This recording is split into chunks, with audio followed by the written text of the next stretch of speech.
Well, good evening, ladies and gentlemen. A warm welcome back to the RAF Motorsports channel for another night of racing here on the BFBS Afvrc Season 3. It's Week 5, rounds 9 and 10. We have reached the halfway point of the season, which means we're back up at my neck of the woods here in Scotland. Knockhill Racing Circuit. I literally can look out my real-life window and see the circuit over in the background. David Christie here with you, and joined again by the super sub that is the one, the only, Mr. Alex Goldschmidt. Alex, good evening. What a round to bring you back into the championship onto.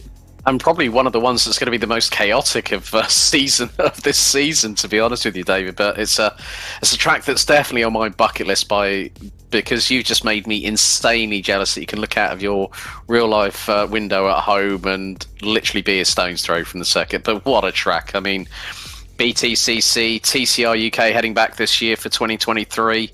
It's seen British GT and British F3 in years past. It's a circuit that's going to test everybody tonight.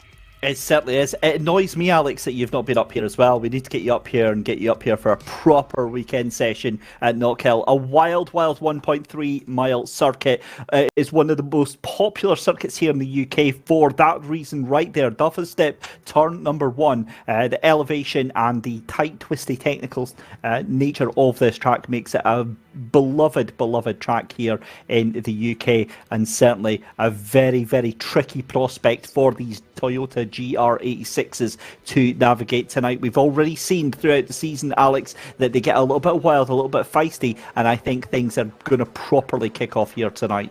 I think the biggest point will be coming through from Butchers and into that infamous chicane, which is over a blind crest, and you've got to nail that perfectly. And as you said, the rear ends of these GR86 Cup cars are going to be sketchy at best, but if you carry the wrong amount of, the wrong line going into that chicane, it can really knock your confidence, and it could see a bit of drama in the mix as well. Yeah, it certainly can. You can see there the circuit's still to go. We're off to a mystery circuit next week. We've got Brands Hatch, Oulton, Silverstone and Donington, all off to them again. Oulton for the first time this season, but it's a revisit to the rest of them. But also having a look at the championship standings then. This is how it is. Ryan Martin then out with 737 points ahead of Chris Pawley there. 641 points. This is now where Chris needs to start bringing that gap back down. Adam Barn in third place there with 584. James King shortly behind with 572. Tom Stevens with a 568. Stu McFadden is going to be rapidly catching up though, 537. But again, he needs to massively get a move on if he's going to be contending for the championship. Will Fox, Chris Boland and John Finch rounding out the top 10 in the Drivers' Championship. The Teams' Championship is a little bit of a given at the moment, just sheer force by numbers from the RAF. 1,887 points, with Royal Navy getting a very respectable, given how few cars that they have got in, 1093, and British Army on 776. But with something like 2/3 of the cars, Alex, coming from the RAF, it is a kind of formality, essentially, is the word I'm looking for at this point in the season. Yeah, I mean, still, things can change even over the course of a championship. You and I both know that, and with the numbers that the respective divisions of His Majesty's troops have got, is going to be quite crucial. As Jez Banks going through into Duffers Dip, 2 wheels in the air already, and we're the best part of nearly halfway through the qualifying session. And again, you've got to be on the absolute limit at this circuit, but you don't want to give yourself a drama in the meantime. I think especially when you're going down Railway Straight and down into Taylor's, which is that very, very tight hairpin, where we're going to see a lot of overtaking, a lot of stens going through before they come back over the start-finish straight. But then there's an uphill climb before you go down into Duffers Dip. So it's like a roller coaster ride here, and that's why it's so entertaining every time that racing takes place at Knockhill. It absolutely is, and in fact, if we can go on the nose cam of Jez Banks, so give you an idea of just how much of a roller coaster this is actually like, improves on that time there. And there we go, inboard then. So over the crest of the hill at Duff has stepped in on that right-hander, and actually in real life they've made that sausage curb on the right hands even more pronounced. So in iRacing it's actually a little bit easier than it is in real life now but down through Butchers, up through the compression, through the chicane there. Again, very little of a lift, and you can see why, because Jez banks straight off into the grass on the left-hand side there, waits for a safe place to rejoin, and then it's going to be around the right-hander there. The problem with that at Clark's as well is that it's such a rhythmic motion going round here in the circuit, and what I mean by that is we've done a 55-second lap, right? That's one lap. We've got 15 minutes of a race here, so you're going to get in at least sort of, say, 16 laps into this. You'd be amazed at how quickly Alex autopilot switches on, and you're following the car in front of you, or you're just, lap after lap after lap, and then suddenly a mistake happens and you're into the wall. Yeah, and also with regards to overtaking being at a premium at this circuit, David, you're going to have to sort of tee things up. No, not over the course of, like, say, 2 or 3 corners. You're probably going to spend the best part of maybe a lap and a half, maybe even 2 laps before you decide to make a move that could put you a little bit further up the order. But if you accidentally outbrake yourself, particularly going into Taylor's, because having driven on Knockhill on other sim racing platforms, it is a tricky corner to get right. It really is. As we're right on board with Stuart McFadden, and he just showed that you have to sweep wide going into Taylor's, but you leave the door open for someone that might be up towards your inside going through Railway Straight and into Taylor's. You just got to make sure that you're on that racing line, and the pit lane exit is also one particular point that could be somewhere where things go wrong. I mean, if someone gets a drive-through penalty through to Jiminy X points by either track cutting or incidents, that could be another point where we could see one car coming out of the pit lane and a gaggle of cars making their way to Duffer's Dip. All hell could break loose if that kind of situation did emerge. Yeah, I was seeing a slightly creative line taken through at Clark Corner there. That's that right-hander that goes uphill, and actually real-life racing star Gordon Shedden, that's one of his favourite places to overtake there. Basically, obviously knows the track like the back of his hand, but he will he'll outbrake some cars into that corner and just sweep it up the inside, knowing that he gets a better run out of that corner and already gets the car into position before the car's even turned in for the apex there. So be an interesting part of the circuit, Alex, to keep our eye on, certainly towards the second third of it. But the lap here is done in the blink of an eye, and you were saying there about some cars are going to try and tee things up over a lap or 2 laps, and absolutely I think there's going to be a lot of bottlenecking going on. But what you've also then got to remember is you're going to have 4 or 5 cars behind you that are eager and frantic to get past, so you're going to just have to hope that they are patient and not going to force the issue, because I think they might. Well, patience is not necessarily a virtue here at Knockhill. You and I both know that, as we see Mr. Durnell going very well. He went 2 wheels into the air. He's completely sideways. But well held, though. And that's another danger. The proximity of the track limits, as Chris Pauly goes top of the timesheets, 55.221. Will Foulkes has also been improving on lap time. I mean, he was purple in Sector 1 just a few moments ago. Because of the limited amount of track space, you said about bottlenecking. We are going to see places where, like, say, coming out of Clark's, going into Railway Straight, heading into Taylor's, you're going to see at least 2 wide. And considering the width of these cars, I think at a push, you might see 3 wide at one point, but it's going to be someone that's going to be very, very brave to keep it pinned around the outside around here at Knockhill. Oh, absolutely, and I really do hope we see that happen, because I think your bravery is going to reward quite a lot of people here tonight, but I think it's also going to hinder quite a lot of them as well. The other thing coming across that start-finish line is how closed in the sides of the track are with that tyre wall there. That is very likely to spit a couple of cars back out right into the middle of the track here, especially over the unsighted corner here at the chicane. that's going to be a leap of faith for quite a few of the cars, because when you're coming up that compression at Butchers, going over the chicane, it's completely unsighted. You've got no idea what is waiting you at that other side. So that'll be very, very interesting to see what happens there. But 5 minutes left to go in qualifying. Chris Pauly, as Alex said there, pole position with a 55.2, with Will Fox in second place. Ryan Martin in third place. The championship contenders there still neck and neck. Stu McFadden, as you could predict, would be up there as well. He was unlucky not to get the rub of the green on that second race at Snetterton last time out. And Matty Chambers in fifth position there. So Alex, again, we've spoken about how short this circuit is, but for qualifying, I mean, it's nigh on impossible, isn't it? It's the luck of the draw whether you actually get a clean run here or not. Yeah, I mean, even with the fact that we've got 27 cars on the grid tonight, track space is going to be at a premium, especially with qualifying, as we see Ryan Martin. If anyone might remember the ding-dong battle that we had between him, Folks, and McFadden, where Ryan unfortunately got turned around because of a backmarker getting in the way.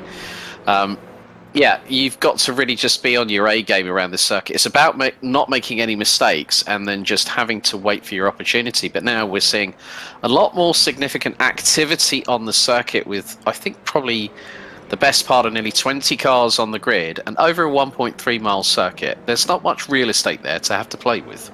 There really isn't, but I'm just noticing Stu McFadden up into P3 now. That could have big implications because, of course, he is not fighting at the moment for this championship just now. He could do if results go his way for the rest of the season, but at the moment it is between Will Fox and Ryan Martin. So interesting to see somebody stuck in between those two right now. But again, it's all going to be on that race start here, and it's going to be so important to get a good start here at Knockhill. Now, thankfully, we've got that rolling start happening. Having 26 cars on a standing start here at Knockhill just gives me the absolute fear, Alex. Especially when it's a British Touring Car Championship. Yeah. Yeah, that one is an absolute doozy. And I still remember, I can't remember who it was. I think it might have been Paul O'Neill that was actually pushed into the entrance of the pit lane and spanked the barriers as coming out of Taylor's.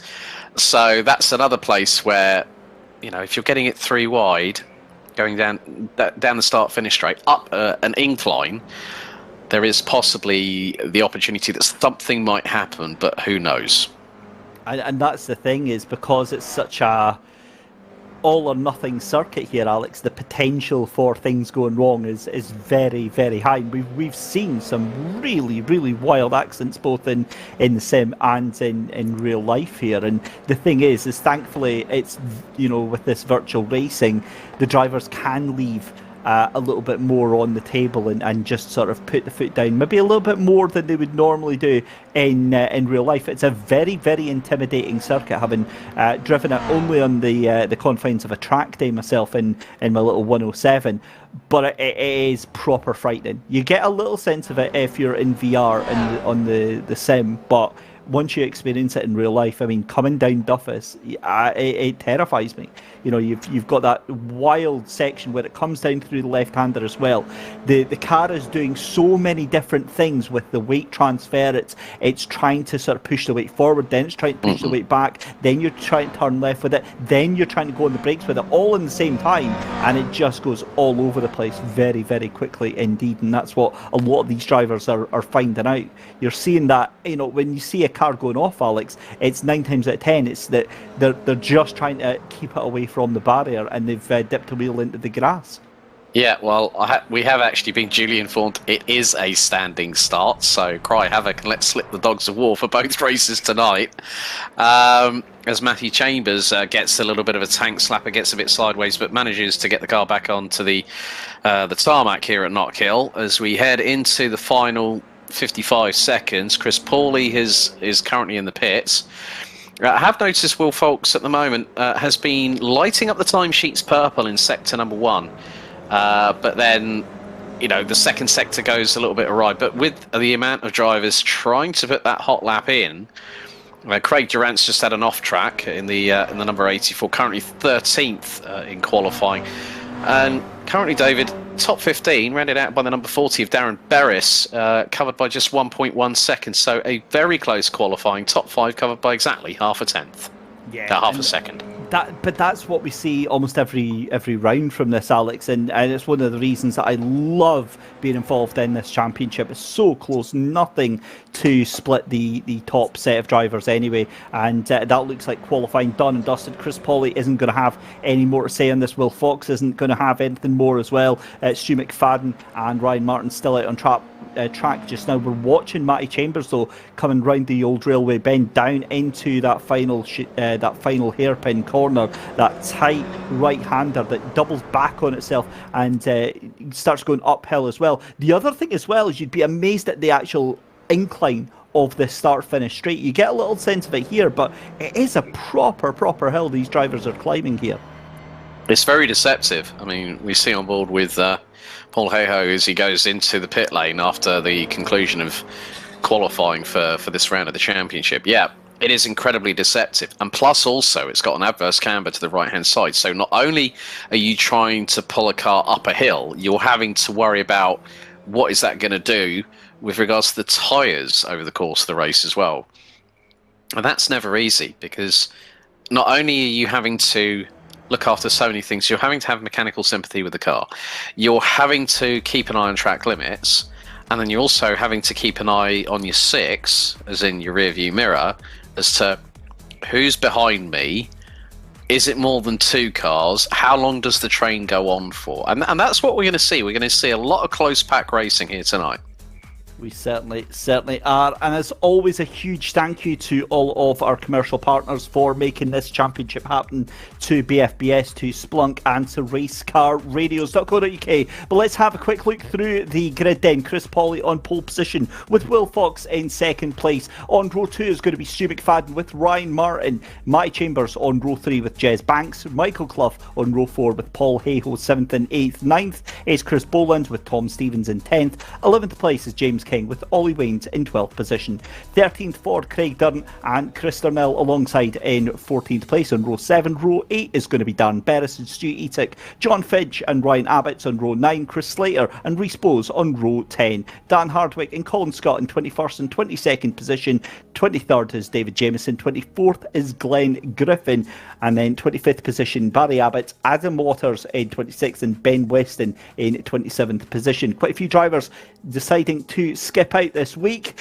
And are they going to be regretting that? I don't think so. I think maybe they'll be thankful that they've avoided what is to come here. But you know what they say, Alex, fortune favours the brave. And it looks like we are ready to go here racing at Knockhill. Just very quickly before the start of the race then, what's your final thoughts? Bring it on, let's have some good racing, shall we? That's that is, I couldn't have condensed that any better myself. Now, if you've always wondered why the track is called Knockhill, well, at the rear left there, you can see Knockhill. That is why the track is called here. It was former farmland until it was taken over, and it was primarily used for motorbike racing back when the circuit was originally born. And it was then taken over by Derek Butcher, who pretty much transformed the racetrack into what it is today, with the help of the amazing team behind the scenes at Knockhill Racing Circuit, which I was very privileged to work for a number of years there. Anyway, back to tonight. Rounds 9 and 10, we are ready to get going. The lights are about to come on to the gantry then, as Chris Pauley gets set to lead off Will Fox and Stu McFadden. 5 lights on the bridge. We get ready to go racing for the first time tonight. And it's a good start for Pauley. Poor start from McFadden. Martin gets a poor start as well there. But Matty Chambers, I think, got the worst there. They all head down to Duffus Dip for the first time of asking. And it looks all fairly settled so far. But again, we've only got 200 metres into the race. It's way too early to call just yet. We've got one car going down the escape road at Duffus Dip there. That looks like Paul Hayhoe dropping all the way down the order there, and it begins already. An absolute melee coming out of McIntyre's, and that is exactly what we thought was going to happen. Well, you said let's slip the dogs of war, Alex, and it's already happened as Cloughy has gone down from 5th place at the exit of Clark Corner, and more melees. Well, we did see quite a few people, such as Ryan Abbott's, going off at Clark, so it wasn't going to be an easy first lap, as McFadden is already looking up the inside of Paulie, coming out of Taylor's and down the main start-finish straight. He could have the run, but he's having to slot back in behind the number 21. Ryan Martin's quickly on his case, and it's a three-way scrap for second position, as over the line, completing lap 1, and you can see that both Paulie and McFadden with serious air on the right-hand side of both their respective cars. Oh, that's awesome. That's a little bit wide from Matty Chambers there. You've got 5 wide coming down at Duffus Step. That's never going to happen. Somebody's going to cry, and that looked like that might have been, was that King that went off into the inside there. What we did miss, though, is Will Fox taking the lead of the race then. Chris Pauly down in second, Stu McFadden in third position, Ryan Martin in fourth then. So Martin's going to want to try and get this position back. You can see Fox having some slight connection issues there, as you've got, oh, that looks like a car running very, very slowly up on the inside there. At Clark, you've got a car off in the background as well. That looks to be some severe suspension damage for that car there, as that is Stu McFadden then still holding on to that third position. He looks like he's dropping off the back of Chris Pauly, and it is just holding on to this position from Ryan Martin. Is behind, that is Barry Abbott for the Royal Navy coming out of that final hairpin, fighting with Chris Slater here. And again, this is going to be just a thrilling race here, Alex. Yeah, that was Darren Berris, unfortunately, the number 40, who's ended up returning to garage and is effecting repairs as we speak. Adam Watters has also been in the pit, so has Ben Weston. So it is really all for themselves, as it's getting a little bit hairy. I think Cluffy's getting his elbows very truly out as he's closing in on Reece Bowes for 18th position as they go through into the chicane coming out of Butchers. And again, you know, these cars are getting serious air going over the crest of the chicane. As I said, it's a blind crest, blind apex for the next part of it, but you are literally going all four wheels into the air, and that's happened on a number of occasions. But Will Fox is just calmly pulling away from Chris Pauly, who's now got Stu McFadden towards his outside. That's a bit brave going into Duffer's Dip, but can McFadden get the undercut going through into McIntyre's and Butchers? He's not quite close enough. But if Pauly goes a little bit wide, and as I say that he does run slightly wide, but McFadden's just going to bide his time. As I said, you've got to be strategic, but if you bump a sausage curb like that, Stuart McFadden, you are going to lose all that momentum you've just gained. Yeah, and look at the gap, as you said, that Will Fox is gaining on Chris Pauly, Stu McFadden and Ryan Martin. Martin is possibly sitting in the wisest seat right now, letting this fight happen between Chris Pauly and Stu McFadden. McFadden knows where he can try and outbrake Pauly right now, but it all starts from here. It all starts from that final hairpin, getting a good run out of that final corner, booting it up that start-finish straight there, and getting across the line and down into Duffus Step. Can McFadden pull out any sort of a gap? No, he can't just now. He still has to tuck in behind and make the best of this right now, as we're watching Chris Pauly coming over the hill just now, then down through into McIntyre's as we head on to lap number 5 of a 15-minute race. This is a little bit further down the battle for 21st. There goes John Finch up the inside, and that is going to be done. Jameson gets sent down yet another position, although he might lose another one as Barry Weston, on the right-hand side there. So Alex, 5 minutes in, we're a third of the way into this race, and you would never have told me that this was any less than or outside of the top 10 for these fights that are going on, because everything's going on, as McFadden has just got past Chris Pauly for second place. Yeah, that was a nice move going through into Taylor's, and straight away Pauly's on the counter-offensive. But look who's in the background. Ryan Martin has got the ringside seat. He is just strategically keeping that car as Pauly looks to the outside heading into Duffer's Dip. McFadden takes the racing line, gets a good carry of momentum. A little bit wide from Pauly coming out of Duffer's Dip and in towards McIntyre's.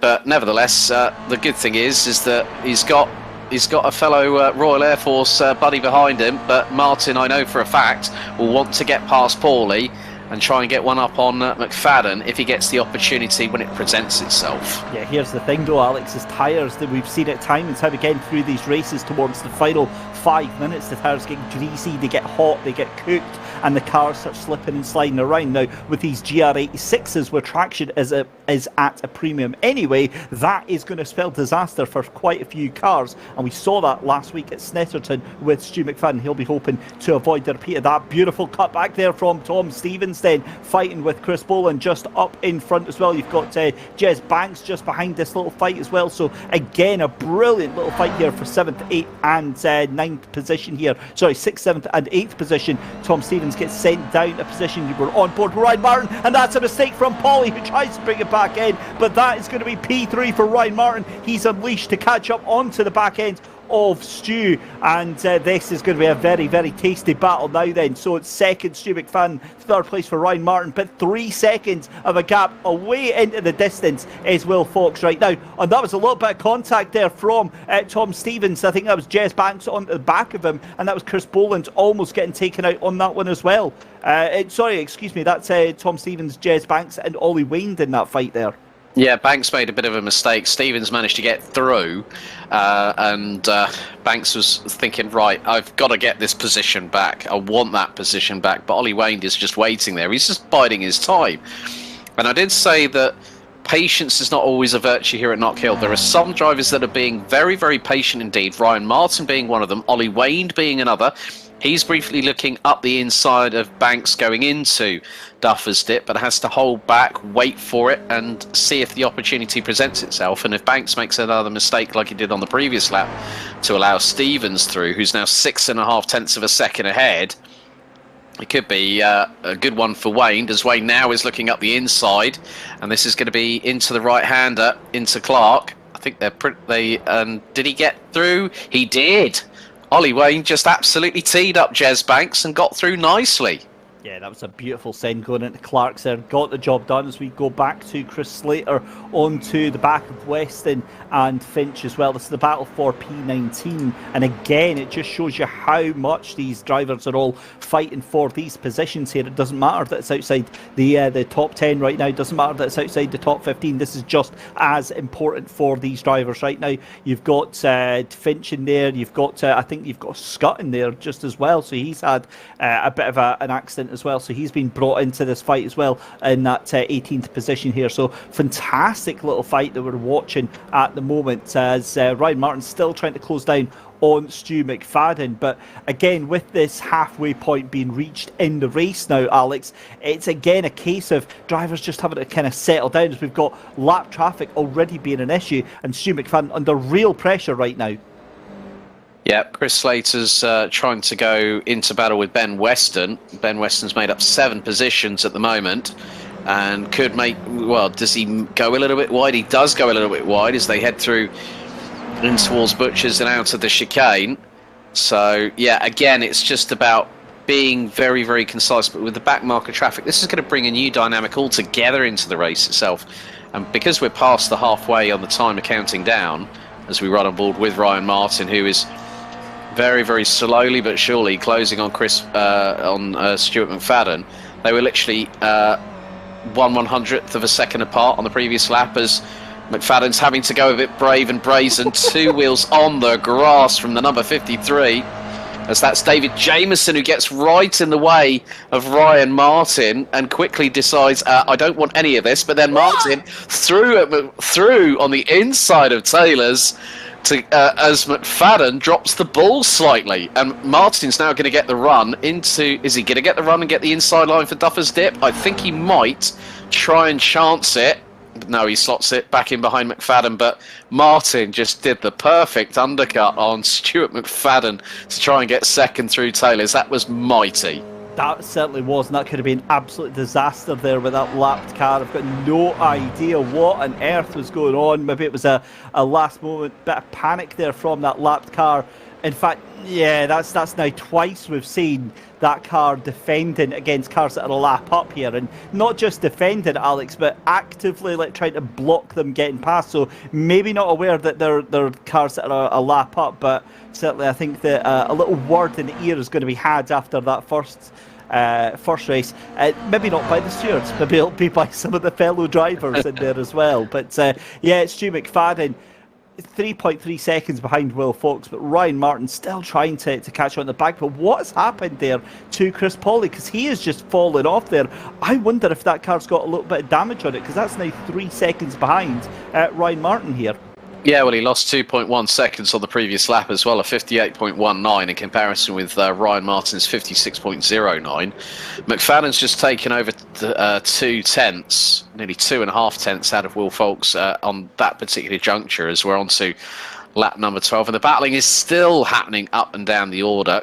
Colin Scott trying to do his level best to close in on those in front, and he goes round the eye of... what to say about that one. Whatever Scott did, that was perfectly timed, and that was doing an M&M round the outside at Taylor's. Yeah, that was absolutely fantastic to see. The thing is, that is possible. You can, it's very unlikely that you'll pull it off, but it can be done, and that shows exactly how it is done. Beautiful, beautiful move there, and yeah, could absolutely no answer for it whatsoever. So Scott still in this fight with Finch and Weston, just looking further up the field as well. You've also got 10th and 11th fighting it out as well. You've got Craig Dunn, Paul Hayhoe involved as well. You've got Ollie Waynes and Tom Stevens. So some proper tasty battles all the way through there. But again, just, 4 minutes left to go in this race. It's all to play for. Let's have a look here at what happened with Ryan Abbott's then onto the brakes, and that is not going to be the last time you see that, but a little bit of Tokyo drift around that final corner here at Knockhill, and that car placed in a very precarious situation. It just times it to perfection in getting that car recovered there. There is Tom Stevens then with Ollie Wayne behind. You can see side by side the background. Craig Dunn coming under pressure from Stu Etic as well, coming into that final hairpin then. Stu Etic loses that position to Craig Dunn. Can't quite make that happen. And that's the battle for 9th and 10th position. But that's a great run out that final corner there for Stu Etic. They're going to be side by side coming across the start-finish line here, down on the brakes towards Duffus Step. Is it going to be round the outside? I think it is. So Craig Dunn keeps the bravery medal for that one and keeps on to that 9th position with just 2.5 minutes left to go here. Yeah, I mean, Etic got a very, very good run as we go back to the battle between... that'll be John Finch in the 886 from the Royal Air Force, and then all kinds of havoc and pandemonium happening coming through Taylor's. Ben Weston stuck between a rock and a hard place right now, and again nearly 3 wide coming out of Taylor's. But yeah, I mean, Will Fox has just done an absolutely mega job at the front of the field. He got the perfect start. He even lit up the rear tyres and put down 11s on the starting grid, where he was, the best part of nearly 13 and a half minutes ago. And he's just absolutely timed it right and just made sure there were no mistakes made. And he's also circumnavigated the back marker traffic that a lot of the drivers at the sharper end of the grid have had to facilitate their way through. Unbelievable action here. I don't know if you saw that there, but picture in picture, we were watching John Finch going side by side, it was, with Chris Slater earlier on, and that was just a cracking little battle here. We'll probably see that again coming out this final corner. Oh, that was close to a little bit of contact with a lapped car there, but Finch onto the back of Chris Slater. In fact, Slater is still holding on to that car behind him. So again, we'll just have to hold our breath. But there is your race leader then. This is going to be the final lap. Will Fox down through into McIntyre's for the final time here. Stu McFadden 3.3 seconds behind. And again, you're seeing just how quickly... No, McFadden's lost second. He made a mistake and Ryan Martin's gotten through. In fact, the pair of them have gone off, because look at that. That gap is going out and out and out. 5.2 seconds now, 5.3. So if the two of them come into contact with each other, Stu McFadden rejoins the track there. Well, I'm not sure what happened, but the two of them, they're trapped behind a lapped car. That's why they can't get past. So Stu McFadden down into that 3rd place after going wide at McIntyre's. Yeah, it was a case of that happening. But it looks like, white flag is in the air, David. So he's just managed to squeeze one more lap in just by 2 seconds. So it's not the final lap just yet. So Stu McFadden now back in front of Ryan Martin. So he's undid the damage there. They're still behind lap traffic, but Ryan Martin now down into P3. So we'll keep an eye on Will Fox to see where he's going. But this is the battle for second place right now. Stu McFadden might have got the number of Ryan Martin just now, as Will Fox coming up through Clarks for the final time here on race 1 of the BFBS AFVRC, as Matty Chambers comes a cropper. He's dropped down from 6th place to 8th. Will Fox, though, coming along Railway Bend for the final time into the final corner. It's been a faultless display from him. Absolutely exemplary. Weaves from one way to the other. He's going to have that in the bag. It's a race win for Will Fox, but I think Stu McFadden is just going to have this in the bag there. Ryan Martin doesn't have the answer for him out on that final lap there. Second place then for Stu McFadden, third place for Ryan Martin, and Alex, that is going to have huge championship implications. Yeah, and also Will Fox definitely having the wind beneath his wings, no pun intended right there, by winning by nearly 6.3 seconds. Incredible performance. Led every single lap from lights out to checkered. You know, completely deserving of that win. But, you know, the battle between Tom Stevens and Ollie Wayne went in the favour of the latter, managing to get past, I think, possibly on the penultimate or final lap of the race. So it's been some really, really good battles in this opening race out of 2 for tonight's festivities here at Knockhill.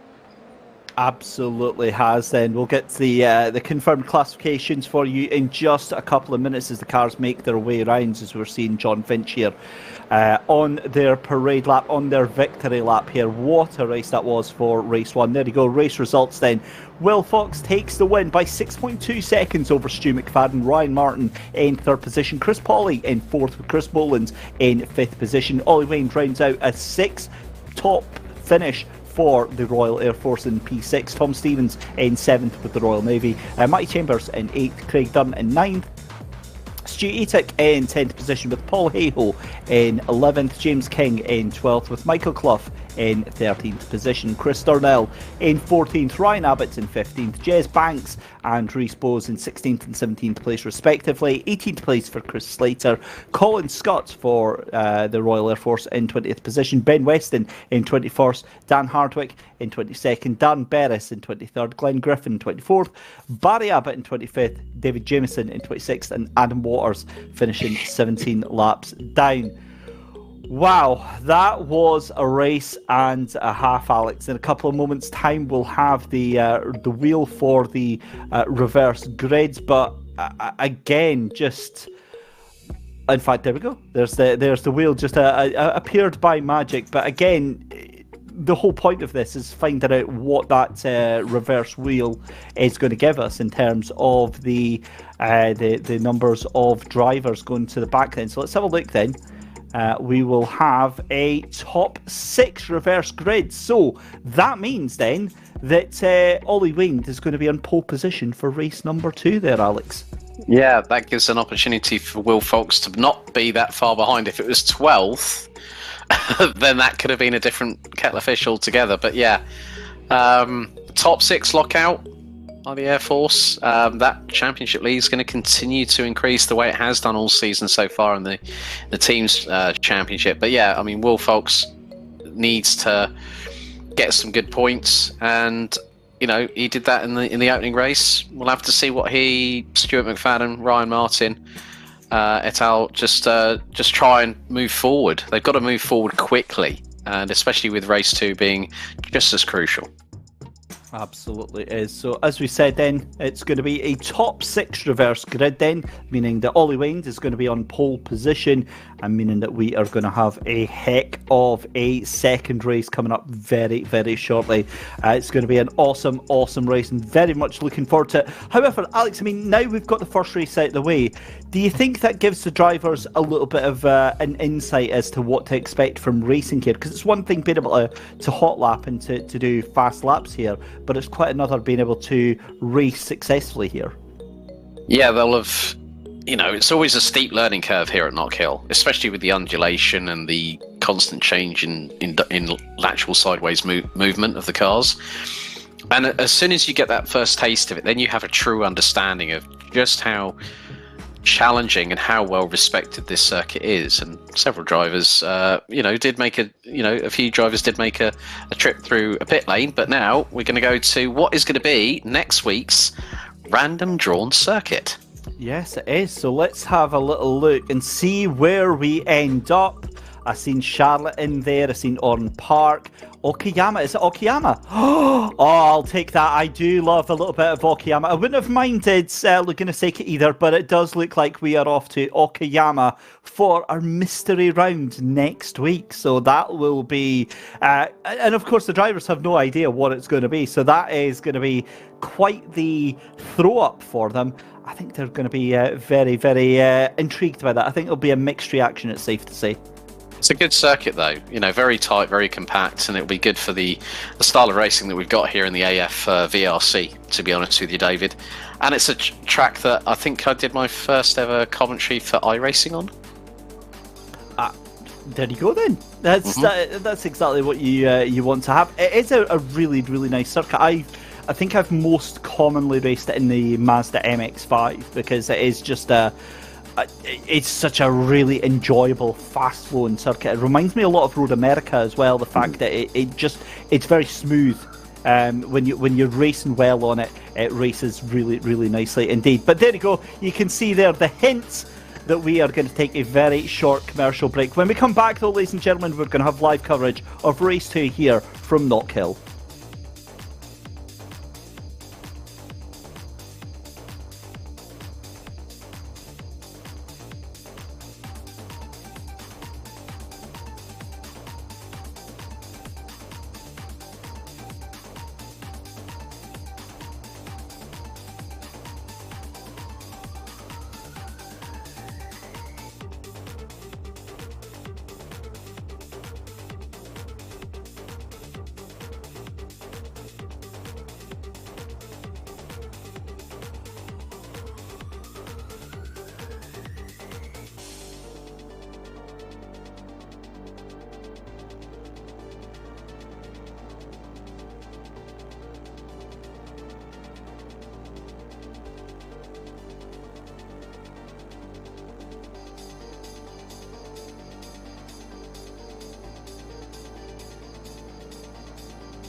Welcome back, ladies and gentlemen, just in time for race 2 of the BFBS Afvrc Season 3, Round 10.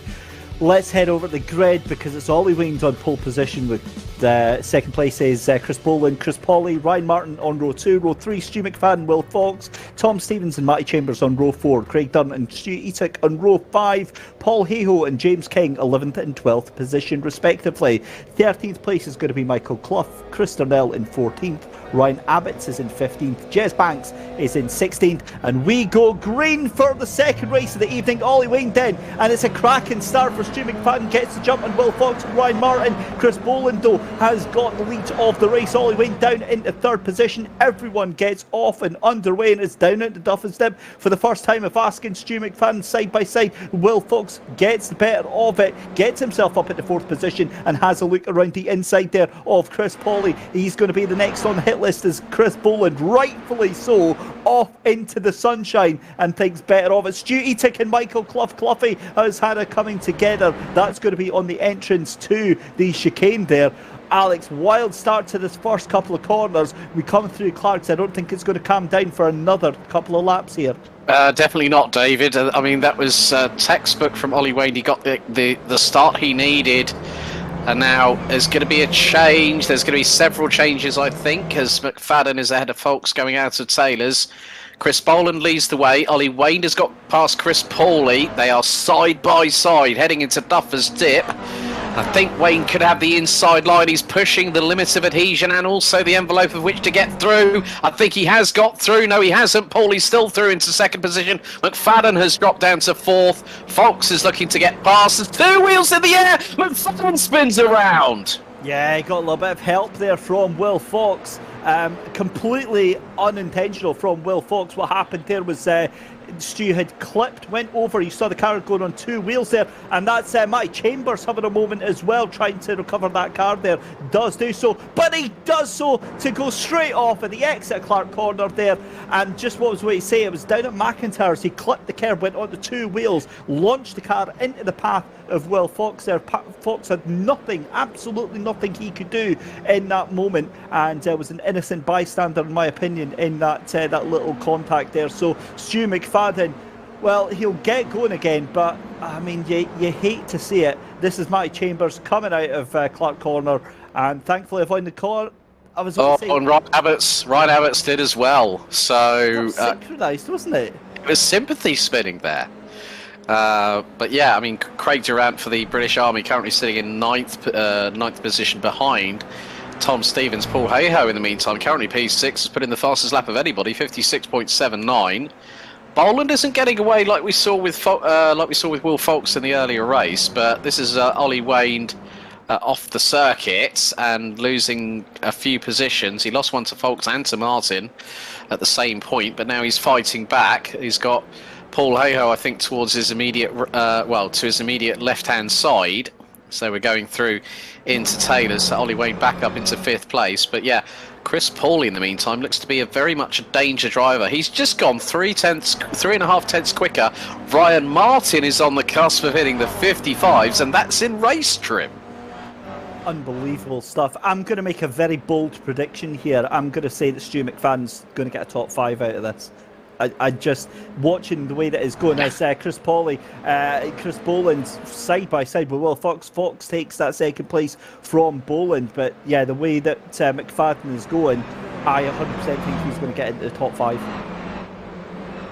I'm not going to discount that at all there, David, because he was all the way down in 24th after that moment, having come together with Will Fox through just a sheer racing incident. But I think Ryan Martin, who's now ahead of Chris Boland, Martin has got the bit between his teeth and now has two targets to lock his crosshairs on and go for at the moment, and that's Fox and Pawley, with Pawley still leading. Yeah, and this is a proper championship battle now, because Martin trying to catch on to the back of Fox there. Pawley in that in that battle, as you said as well, you've also then got Chris Boland's, Ollie Wayne's, who will try and make a fight of this if they possibly can. But what I love about this compared to the last race that we had, we're not seeing that same bit where one driver just streaks off into the sunshine here. So mark my words, this is going to be a very, very tasty affair, as we've already nearly ratcheted up 1/3 race distance here, 4 minutes 30 out of a 15-minute race here at Knockhill Racing Circuit. And Fox goes side by side with Paulie coming out of that final corner into the final corner rather, and Fox has to subdue himself on that exit of the corner.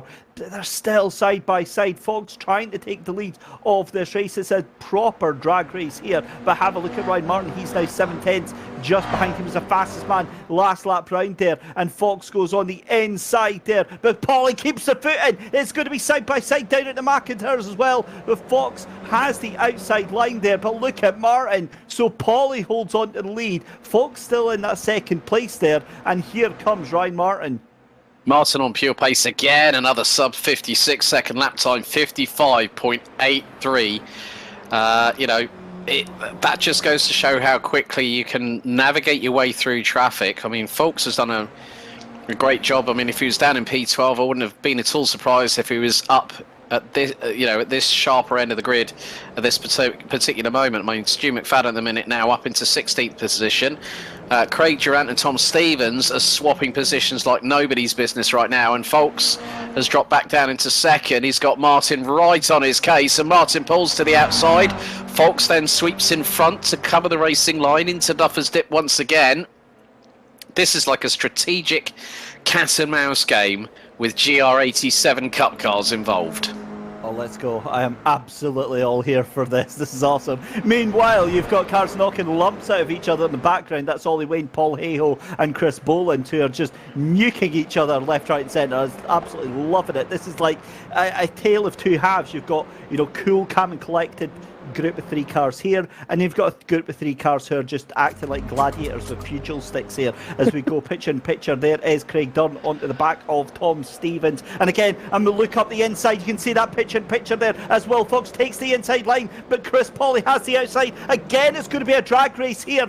Paulie's going to have to run out of that corner there, but how is this going to go down there? Because Paulie has the better speed here. Does he have enough though to get into Duffer's Dip? That's the question. Or does Fox outbrake him into that corner there? He does, and Paulie has to go down into second place there, Alex. That was so tight but well orchestrated by Will Fox. Just lined it up, kept it pinned, went, right, I'm going to send it, and he had full confidence and full belief in getting that move done, and he's now opened up a gap of about 6/10. Yeah, this is now danger time for Ryan Martin. He needs to get past that car in front if he's going to have any hope of actually getting into this lead battle right now. I think this is going to happen here. Yep, out at Clark Corner then. They're going to go side by side. It's going to be Ryan Martin out onto the brakes then. Outbreaks Chris Paulie, and that is going to be up into P2 with the halfway point in this race being reached. Stu McFadden up into P15. I might have to revise that estimation down quite significantly, but he is only 6 seconds off of getting into that top 10. Yeah, well, the jury's not out on that one quite yet, David, so you might still be in luck. Just depends on how quickly he can catch up with those in front of him. I mean, yeah, 3.5 seconds. Yeah, I think your prediction might have to be significantly revised on how far up in towards the top 10 can Stu McFadden get, is how I'm going to now revise that one for you. But yeah, great battling between Ryan Martin and Chris Paulie. Ollie Wayne is also catching them as well. Consider this, Ollie Wayne was over a second quicker than Chris Paulie on that previous lap. He's only 8/10 adrift. But Will Fox looking to be a double race winner. I'm just wondering, David, have we had a double race winner so far this season? I don't think we have. I don't think we have. It feels like every single race we've kind of chopped and changed as they've gone across the races there. Will Fox makes a fastest lap of the race in 55.8, is 0.2 of a second faster than Ryan Martin there. So the gap is going to have to start coming down now.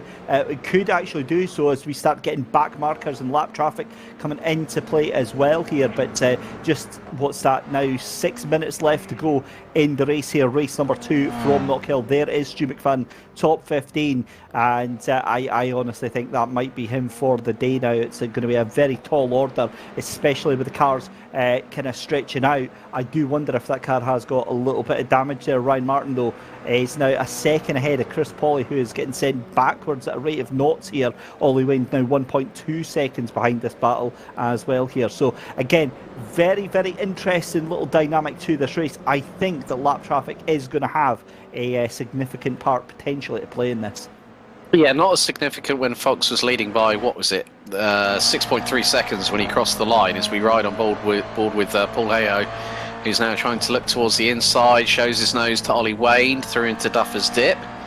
And that gap is very, very close indeed. It's one of the closest gaps on the circuit. Chris Boland isn't too far from this either. He's about half a second adrift. He's sort of taking a page out of the book of Ryan Martin in race number 1, who was sitting behind by about half a second, 0.6 of a second, waiting to see what would happen in front. And Paul Hayo walloping the sausage curb with the inside part of the right rear wheel. Now Martin and Paulie, oh, it's happened again, because Fox is negotiating the traffic. Martin's having to get through, and he's got Paulie closing on his 6 like a good one.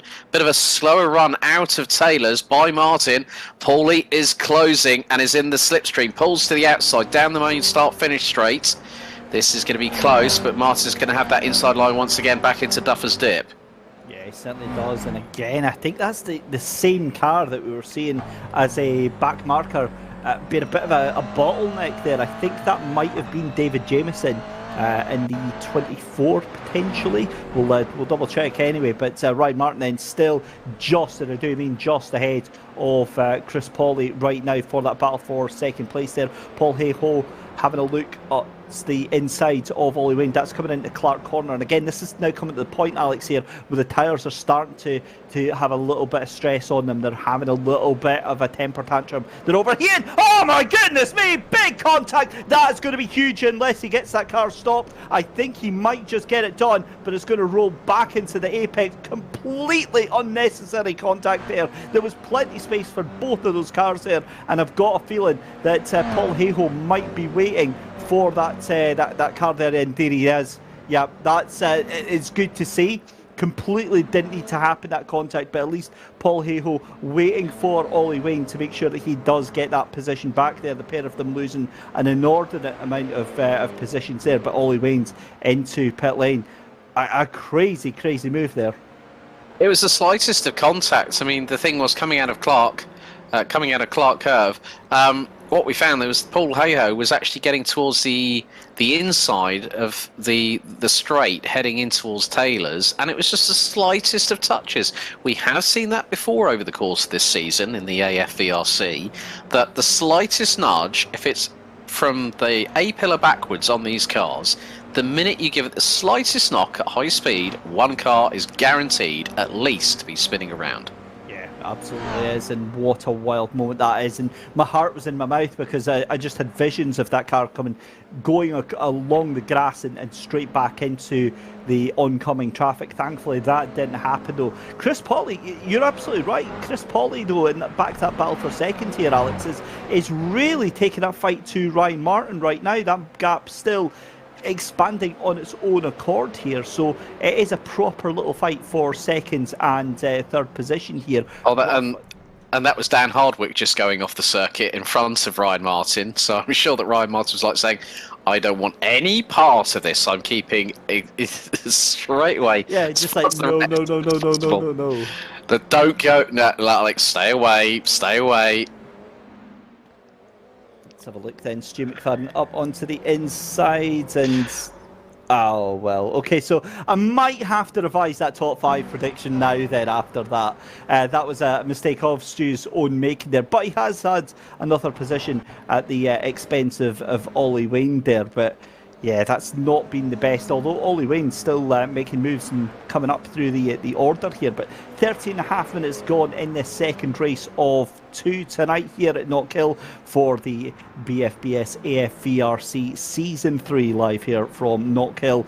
And it's David Christie and Alex Goldschmidt with all of the coverage here for you tonight, where Will Folks is on course to have an unprecedented second win and double header. We believe the first of the season. So an impressive performance from Folks. And you've got to say, Alex, all credit to him, being able to stretch that gap quite handsomely by himself. Another person that's put in a great performance so far tonight, the number 40, Darren Perris, started in 23rd as we go on to the final lap of the race. No 1 or 2 second margin for Will Fox to cross the line and give us what would have been, well, we're going to have 16 laps on this one, 17 laps previously. But yeah, Darren Barris is 3.1 seconds off of James King. There's been a change at the bottom of the top 10. Chris Turnell's now ahead of Chris Slater. And Chris Turnell started 14th, is currently P10. Slater in his own right has gone up from 18th to 11th. So has John Finch, has gone up 7 positions to 12th. We're going to go to a replay here. And this is Chris Slater. We're just going to see what happens here. He loses the back end. Oh, that's why he lost that. That's why he lost out. But Will Folks, again, it's double delight for the number 131 from the Royal Air Force. He picks up the double here at Knockhill. Beautiful win across the line then for Will Folks. Ryan Martin in P2. It's going to be Chris Pawley close behind in P3. Chris Boland in 4th position. Craig Dunn in 5th. Now, that is a remarkable result for Craig. The 2022 season champion has just had a torrid start to the season, and I believe that might be one of his best results to date so far this season. Tom Stevens is going to finish in 6th position. Then it is going to be the 7th place car of Joe King and Dan Berris, Jez Banks in 9th position, and then Chris Turnell in 10th position. We'll get full classifications very shortly. But Alex, your final thoughts on the race? What do I need to say about one driver that has dominated proceedings? Will Folks winning by 3.7 seconds ahead of Ryan Martin.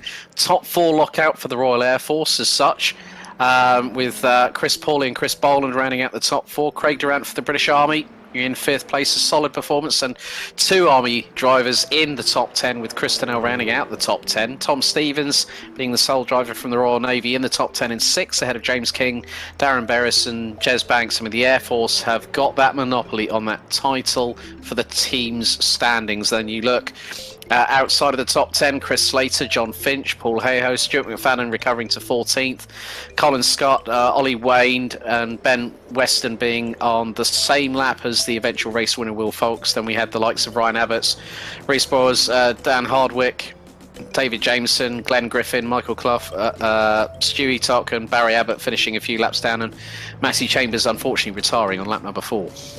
What a race that was, though, and significantly less attrition in that second race there than we did have in that first race. But, of course, with that then, time for having a chat to some of our drivers, and we'll have a chat with 3rd place in that second race there. First of all, Chris Pawley. Chris, good evening. That was a bit of a wild night here at Knockhill tonight. Yes, yeah. Overall, though, pretty happy with that. It's good to be back on the podium. I think I've kind of been scraping away lots of 4th places and 5th places, but yeah, tonight obviously started on pole in the first race as well, so that was a bit of a surprise. I don't know where that came from, and then just had to kind of fight my way back up. But really pleased with the 3rd place. I think it does the championship for myself at least a lot of good. A healthy shot in the arm for points for sure, but quite honestly, you were properly on par with Ryan Martin for pace. You could have had that 2nd place. Yeah. I don't know what's happened this week. There seems to be a bit of a step change because, you know, in the last couple of rounds we've had Ryan Martin, Will Folks, Stu McFadden. And like I said, I've kind of been, you know, picking up the first of the losers in 4th place and beyond. But somehow again this will do do a lot of help in terms of getting points for the championship. I'm kind of stealing a second place at the minute in the championship. So yeah, really pleased. It was a good race. It's a tricky circuit. It's pretty unforgiving. I think that's why I made a few mistakes in the first race and lost that pole position. But yeah, good result. Excellent stuff. Well, Chris, listen, we wish you the best of luck and we can't wait to see you next week out. Any messages? Anybody you'd like to thank? I'll just thanks everybody who's racing tonight. It's great racing, and yeah, it's good to be involved. Awesome stuff. Well, Chris, listen, thanks very much, and we'll see you next week. Cheers. So let's have a chat to second place in that race, and throughout the night as well. Let's have a chat with Ryan Martin. Ryan, that was a frustrating night for yourself, but ultimately you still came away with some fairly decent points. Yeah, good evening, guys. Yeah, two races that at this track, unless you're starting right at the front, it's going to be very difficult to get there. But as far as results go, I think I got a P3 and a P2, so it couldn't have been much better. So I'm happy taking that at this track. It's a bit volatile with the back markers and stuff like that. So I think it was as good as I was going to get, because Will just had far too much pace tonight. Far too much pace. Now, I'm going to ask Stu this as well, but do you feel a little bit of extra pressure given that this is your circuit? Well, I am originally from Kirkcaldy, so this circuit is literally like less than 15 miles from my house. So yes, I did feel extra pressure. I know that a few people were expecting me to do well, and I think 2 podiums. I mean, you can't ask for much more than that against guys like Stu and Will, who are obviously very, very fast. So yeah, it's a strange track. It's a difficult one. But yeah, definitely was expecting. Well, I still do expect a few messages off of some people either congratulating me or ripping me because I didn't do as well as they expected, probably. Well, as someone in Dunfermline, I'm going to be one of those ripping you, I think, in the old private message. But listen, halfway through the season, we're coming down to crunch time now. What's your thoughts going into the sort of second half of the season? I think I'm going to have to just attack it like I have the first part. I mean, the first half went almost perfect, and if the second half goes like that, I don't think anybody in the championship can catch me. So I just need to stay consistent, keep doing what I'm doing week in, week out, and just try and keep getting the solid results, even if it's not wins, because it's not all about wins. It's just scoring at every round. And as far as the championship so far, it's going pretty well. So I can't really have any complaints at all about it, to be fair. Awesome stuff. Well, listen, Ryan, have you got anybody you want to thank, any sponsors or anything? Yeah, just the usual guys. We'll go for Race Car Radios, Splunk, BFBS, and obviously yourselves. Thanks for doing the broadcast. And also, I can see Mark Fletcher in the chat. He's my esports team manager. So hopefully he's going to send a nice message, because yeah, his driver did all right, I think. Awesome stuff. Well, listen, Ryan, thanks very much, and we'll see you next week. Nice one. Have a good one, guys, and I'll speak to you next week, hopefully. So, time for the last interview. The man, the myth, the legend himself, Mr. Stu McFadden. What on earth happened in race 2, buddy? How we doing, Dave? It's good to hear your voice again. Yeah, race 2. Yeah, I seem to be a bit of a I don't know what word to use, but bad luck in race 2. A few weeks ago I missed the race, last week I got taken out, and this week I kind of take myself out, to be honest. I hit the curb. I made a bit of setup change between race 1 and race 2 to try and help take the curbs, and it really didn't help take the curbs, to the point where if I hit a curb I spun, and that's exactly what happened, and it happened twice. So yeah, I've kind of learned the worst way possible, but yeah, that setup will be getting changed back for next week. I was saying to Ryan, because this is your circuit, do you feel any extra pressure on yourself because of that? Maybe, because Ryan keeps telling me how I've driven it in real life, and it makes such a big difference, and it clearly doesn't. I'm not kidding. Yeah, it's just such a good track to drive. Like even if it was based in Denmark, I'd still enjoy it. It's just the fact that it's half an hour from my house that makes it so good. I absolutely love driving Not Kill, and that's not me being biased, by the way. Maybe, but yeah. It's all right. You're allowed to. You're allowed to have a favourite track. Next week we're moving on to Okayama. The mystery track was revealed and chosen tonight. What's your thoughts ahead of that? Yeah, Okayama's been a really, really good track. I can remember doing an SMRC race round there, and me and Sandy Mitchell, Lamborghini GT driver, racing, and I had some really, really good memories round there.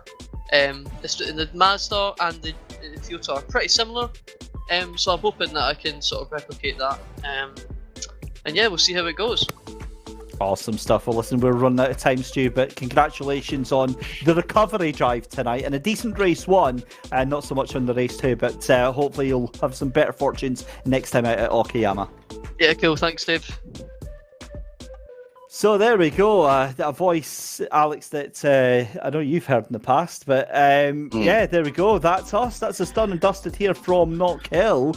What a night. Yeah, I'm looking forward to seeing what Okayama brings to the party for next week for round 6 of the BFBS Armed Forces Virtual Race Challenge. I mean, it's been a pleasure joining you in the commentary box again after all the madness that we had at Donington Park a couple of weeks ago. But yeah, looking forward to what the second half of the season brings, David. Absolutely, and it's been a pleasure having you on board here as always, Alex. A huge thank you to yourself. Huge thank you to Mike here behind the scenes on behalf of Sim Sports Solutions. Huge thank you to all the team at RAFE Motorsports for helping us get all this sorted out. And a huge thank you as always to our commercial partners at British Forces Broadcasting Services, at Splunk and racecarradios.co.uk. But most importantly, thank you to you at home for watching. Join us next week where we have week number 6 of the BFBS AFVRC Season 3 from Okayama International Circuit. But on behalf of myself, Dave Christie, and Alex Goldschmidt, thanks very much for joining us tonight, and we'll see you next time.